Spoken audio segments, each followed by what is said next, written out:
ये इतिहास में लिखा जाएगा।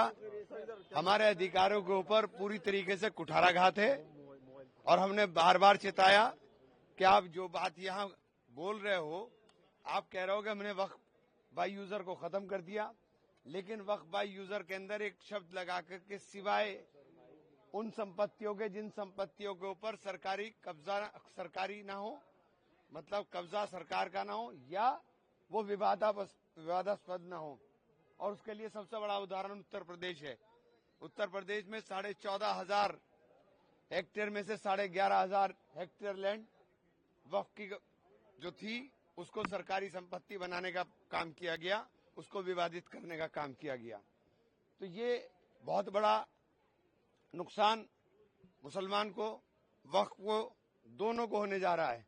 हम लोग इस लड़ाई को लड़ेंगे, चूंकि हमारे जो अधिकारों का संरक्षण बाबा साहेब भीमराव अंबेडकर के संविधान ने हमें धारा 14 के अंदर, धारा 16 के अंदर, धारा 25 के अंदर और धारा 26 के अंदर दिया, उसके ऊपर पूरी तरीके से बुलडोज किया गया। उसके ऊपर ओवरलैपिंग हुई। हम लोग रास्ता देखेंगे, कोर्ट जाएं, कोर्ट में जाकर के हम लोग लड़ाई लड़ेंगे। लेकिन ये जिस तरह का काम आज हुआ है, ये इतिहास में काले दिन के रूप में दर्ज होगा। इमरान साहब, क्या कांग्रेस कोर्ट जाएगी या आप इंडिविजुअल किसी कैपेसिटी में जाएंगे कोर्ट? नहीं, देखिए हम लोग अब सब लोग इस बारे में चर्चा, क्योंकि अभी नहीं हुई, कोई भी चर्चा करेंगे इसमें।